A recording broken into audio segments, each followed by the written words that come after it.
When sketching, keep in mind that you're only doing this for yourself.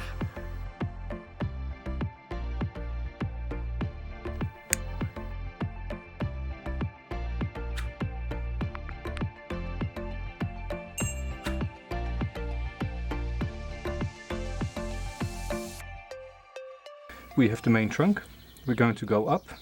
We use this branch here. Then we're going to go through the curve and we come to this side branch which we'll use. And in the back a little bit further there's this branch which we're going to use. Then the trunk goes up, it splits, and we'll use this branch as a side branch here. Then we'll go up, and here it depends on how the canopy works, but there is side branches to go to the left and to the left and to the right and for the canopy. And overall the whole tree will therefore get a shape like this. It's important to follow a few simple steps. The first one, make sure you get rid of all the weeds in there. Then you clean up the trunk and the trunk line and you remove that wood that you don't need in the final design. And then you twist the tree around to find the optimal front, during which you also tilt the tree so you see whether a different planting angle would work. And after that it's a matter of wiring things out. For this, of course, I'm going to do some heavy bending on here and I'm going to use some raffia, but first I'll clean up the trunk. To remove bark, one can use a blunt knife, or what I'm using is an official oyster knife, and they have a nice flat point, but the tip is not so sharp that it actually cuts into the trunk. And with this you can easily go underneath the bark and then you just pull on the bark to get it off. And with all the materials it helps you to find out which parts of the trunk are alive and which are dead. Young junipers typically do not really have a live vein or dead sections. So if you're working with young materials, don't focus on finding the live vein, because there is no such thing. Typically a young juniper will have all the bark alive and no dead sections in there. Another reason for cleaning up the bark is that with less layers of old bark there's more sun that reaches the branch, and that sunlight can help in backbudding. So the more old bark is removed, the easier the tree will backbud later on.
So we said we were not going to use this branch, and I will just go ahead, remove it.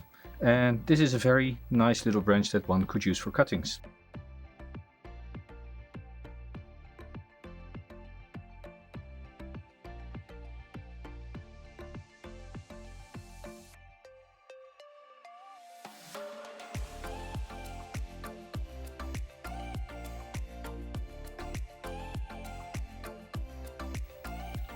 So here at the junction I'm actually crossing the raffia over from one side to the other to ensure that the junction itself doesn't break out when I start wiring.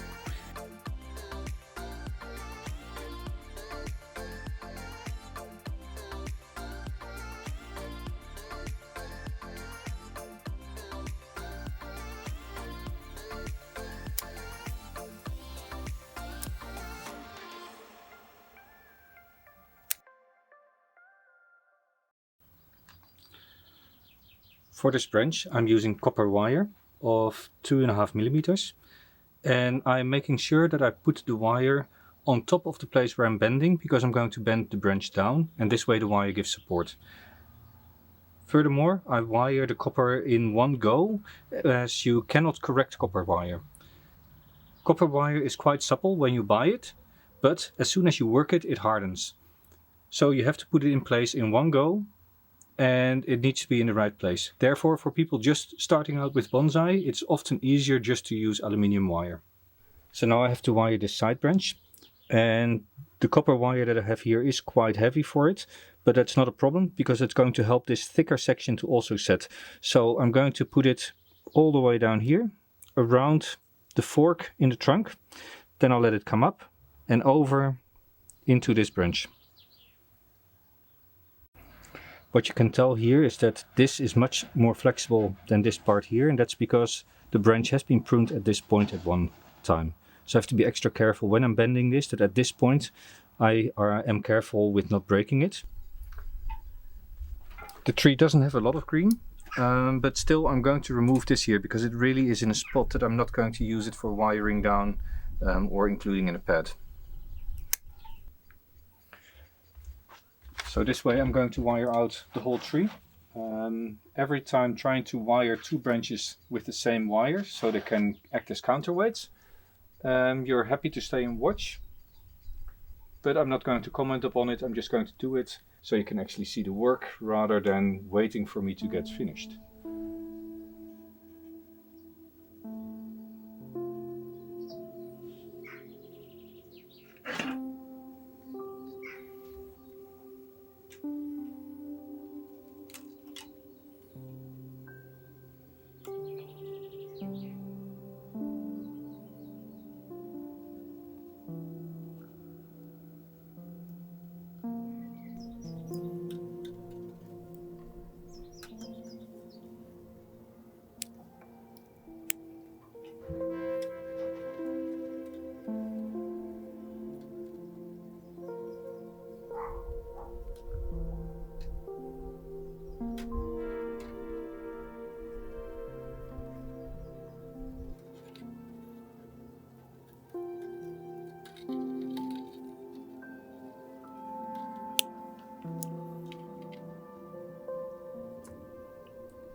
So I guess that's it for now.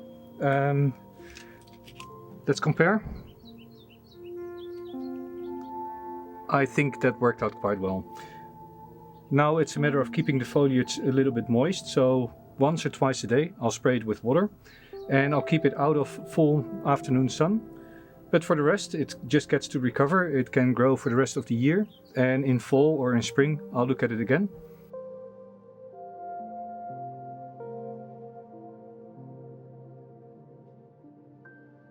So this is kind of a funny situation. As I am working here, I actually get a message from Marcel, and Marcel asks me, hey, you have some nice wacholder, some nice junipers, would you be willing to share one or two with me?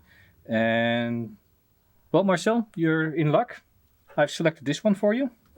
And now I'm going to look at my pot of young cuttings and see whether there's any that have rooted, and I'll pull one or two out of there for you. So just a little intermezzo here. Let's have a look. It looks very good. Pretty much all of them seem to have rooted.